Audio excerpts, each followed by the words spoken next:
కేసీఆర్ గారికి జగన్మోహన్ రెడ్డి వచ్చి కలిసినా ఇప్పుడేం కొత్త కలయిక ఏం కాదు. 2019 గవర్నమెంట్ రావడానికి కేసీఆర్ గారు చాలా తోడ్పడ్డారు. ఆయన నిలబడ్డారు. ఆయన మొత్తం టోటల్‌గా ఆయన బలమైన సంకల్పం ఉంది. అందుకని అక్కడ షర్మిల గారు ఇక్కడ హైదరాబాద్‌లో పార్టీ పెడతారన్నా కూడా ఆయన జగన్మోహన్ రెడ్డి గారు ఒప్పుకోనన్నారు. ఓకే, అభిప్రాయ భేదాలు అన్న చెల్లెల మీద ఏదైనా అభిప్రాయ భేదాలు ఉండొచ్చు. దాని జోలికి నేను వెళ్ళట్లేదు. ఎందుకంటే ఫ్యామిలీలో కాదు, కుటుంబంలో కాదు, ఎంతమంది ఏ పార్టీలోనే పెట్టుకోవచ్చు, ఏ పార్టీలోనే ఉండొచ్చు. ఇప్పుడు కేసీఆర్ గారిని కలిసి కేసీఆర్ గారిని పరామర్శించడానికి ఇప్పుడు వచ్చారు. పరామర్శిస్తూ ఆయన్ని మాట్లాడుతూ కొన్ని రాజకీయ మాటలు మాట్లాడుకుని ఉండొచ్చు. ఎందుకంటే ఇద్దరు కలయిక ఒకటే. రేపు ఎట్టి బస్సులో నా గవర్నమెంట్ పోయింది, నీ గవర్నమెంట్ రావాలి, ఎట్టి బస్సులో నీ ఎలా సపోర్ట్ కావాలి, ఏ విధంగా నిలబడాలి. ఎందుకంటే ఇద్దరు కలిసి నించున్నారు కాబట్టి, ఇద్దరు కలిసి రావాలి, రెండు గవర్నమెంట్లు అనుకున్నారు కాబట్టి దాని ప్రకారం ఆ రోజు ఈ ఏదైతే సెక్రటరీ కట్టానుకో ఆ రోజు జగన్మోహన్ రెడ్డి గారు సపోర్ట్ చేయకుండా ఆ తాళాలన్నీ హ్యాండ్ ఓవర్ చేయకుండా ఉంటే ఈరోజు కొత్త సెక్రటరీ వచ్చేది కాదు. 2024 దాకా మాకున్న ఇప్పుడు 2024 వచ్చాం. 2024 దాకా రాజధాని రాష్ట్రం, ఈ రాష్ట్రం మాకు వదిలేసి వెళ్ళేవాళ్ళం కాదు. ఇప్పుడు ఈరోజు ఎక్కడెక్కడని కాదు, 2 రాష్ట్రాలకి ఈ రాజధాని ఉండే 10 సంవత్సరాలు. ఇప్పుడు ఇంకా మాకు మే దాకా ఉండే. కానీ ఓకే, అనువైన కారణాల వల్ల వెళ్ళిపోయింది. మళ్ళా రాజధాని అమరావతి అనుకున్నాం. అమరావతి రాజధాని 35,000 ఎకరాలు రైతులు ఆశించి ఇచ్చారు. కానీ చంద్రబాబు నాయుడు గారిని నమ్మి ఇచ్చారు, గవర్నమెంట్ నమ్మి ఇచ్చారు, కొత్త రాష్ట్రం అని ఇచ్చారు. జగన్మోహన్ రెడ్డి గారు చంద్రబాబు నాయుడు గారు కోపంతో అవ్వచ్చు, లేకపోతే ఇంకోటి అవ్వచ్చు, అది వచ్చేసి రాజధాని లేని రాష్ట్రం అంటే ఇప్పుడు ఆంధ్రప్రదేశ్ ఉంది. ఇప్పుడు రాజధాని ఎక్కడ అంటే ఏ రాజధాని కూడా తెలియదు. ఇప్పుడు పరీక్షల్లో కూడా రాజధాని రాశారనుకోండి, రాజధాని ఎక్కడో కూడా ఎవరికి తెలియదు. ఆ తెలియని పరిస్థితుల్లో రాజధాని ఉంది, ఇది వాస్తవం. విశాఖపట్నం రాజధాని పెడతాను మళ్ళీ 500 కోట్లు పెట్టి ఒక భవనం కట్టారు. ఆ భవనం రేపు ఎవరికి ఇస్తారో తెలియదు. రేపు ఇంకా ఎలక్షన్ తర్వాత ఇంకా ఓపెనింగ్ అవ్వలేదు. సెక్రటరీ కట్టి రేవంత్ రెడ్డి గారికి కేసీఆర్ గారు ఇచ్చినట్టే ఎవరికైనా ఇవ్వచ్చు. అది అలాగే షర్మిల గారు కాంగ్రెస్ పార్టీలో వచ్చారు. ఎస్, రాహుల్ గాంధీ గారు భారత జోడో యాత్ర తర్వాత ఆయన గ్రాఫ్ పెరిగింది. ఆ గ్రాఫ్ పెరగడం వల్ల తెలంగాణలో కావచ్చు, కర్ణాటకలో గవర్నమెంట్ వచ్చిందని వాస్తవం. ఆంధ్రప్రదేశ్లో చాలామంది చెప్తున్న విధంగా కాంగ్రెస్ పార్టీ విభజించడం వల్ల నష్టపోలేదు, కొంత మార్కే నష్టం వచ్చింది. విభజించడం వల్ల కొంత మార్కు నష్టం వచ్చిందనేది వాస్తవం.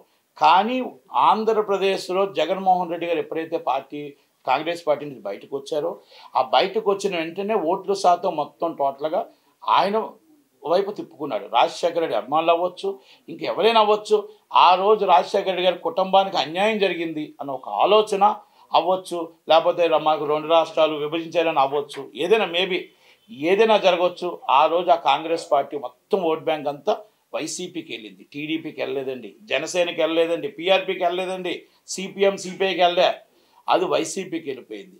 అయిపోయిన తర్వాత 2019 ఎలక్షన్లో ఓకే, ఏదో కాస్త కోస్త అంటే సరైన నాయకత్వం లేదు. సరైన నాయకత్వం కూడా కాంగ్రెస్ పార్టీకి అందరూ వెళ్ళిపోవడం వల్ల కొన్ని ప్రాబ్లమ్స్ జరిగాయి. ఇప్పుడు 2024 ఎప్పుడైతే 2 రాష్ట్రాలు వచ్చాయో, వైసీపీ ఎప్పుడైతే వైసీపీ ఎప్పుడైతే డౌన్ఫాల్ వస్తుందో, ఈ డౌన్ఫాల్ వస్తున్నప్పుడు ఆటోమేటిక్గా కాంగ్రెస్కి అప్కమింగ్ వస్తున్న సమయంలో షర్మిల గారు సడన్గా ఎంట్రీ ఇచ్చి కాంగ్రెస్ పార్టీలో జాయిన్ అవ్వడం అనేది ఇది వైసీపీకి తీవ్ర నష్టం. ఎందుకంటే మళ్ళా వైసీపీ నుంచి కాంగ్రెస్ ఓట్ బ్యాంక్ మళ్ళీ వస్తుంది, ఓట్ బ్యాంక్ అంతా మళ్ళీ వస్తుంది.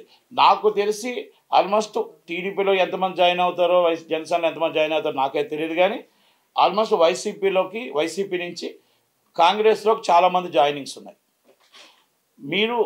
మనం షర్మిల గారు రానప్పుడు వాళ్ళకి సీట్లు రావు, ఓట్లు రావు అనుకునే వాళ్ళంతా 16% పైన ఓటింగ్ వస్తుంది. ఒక ఎంపీ సీటు రావడానికి అవకాశాలు ఉన్నాయి, 11 ఎమ్మెల్యే సీట్లు రావడానికి అవకాశాలు ఉన్నాయి. ఈ 3 పార్టీలకి షర్మిల గారు గట్టి పోటీ ఇస్తారా? గట్టి పోటీ కొన్ని ఏరియాలో నువ్వా నేనని ఇస్తారు. అది వైసీపీకే నష్టం వస్తుంది తప్ప టీడీపీకి జనసేనకి నష్టం రాదు. జనసేనకి నష్టం అంటే నేను అనుకుంటున్నానంటే కాంగ్రెస్, సిపిఐ, సిపిఎం, ఆమ్ ఆద్మీ ఇవన్నీ కలిపి ఒక కూటమి అవుతాయి. బీజేపీ ఇవన్నీ ఒక కూటమి అవ్వచ్చు.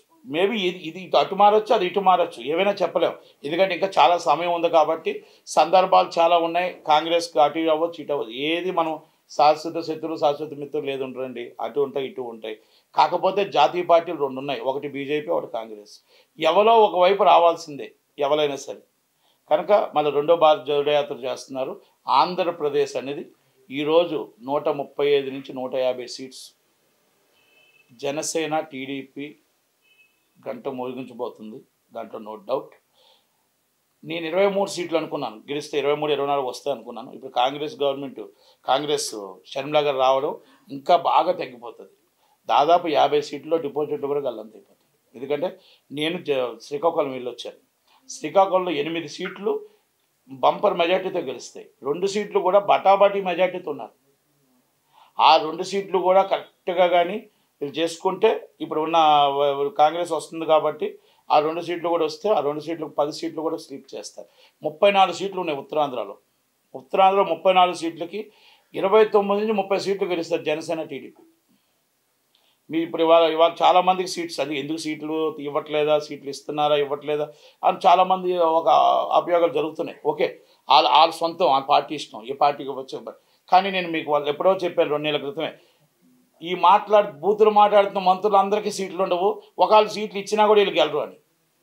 అమర్నాథ్ గారి సీట్ అవుట్, ఇంకా అంబటి గారి సీట్ ఉంది, అది ఉంటుందో ఉండదో నాకైతే తెలియదు. కానీ ఉన్నా లేకపోయినా ఇంకా బూతుల మంత్రులు అందరికీ కూడా అయిపోయింది, ఆల్మోస్ట్ అంత అయిపోయింది. ఒకళ్ళు ఉన్నా కూడా వాళ్ళు గెలరు.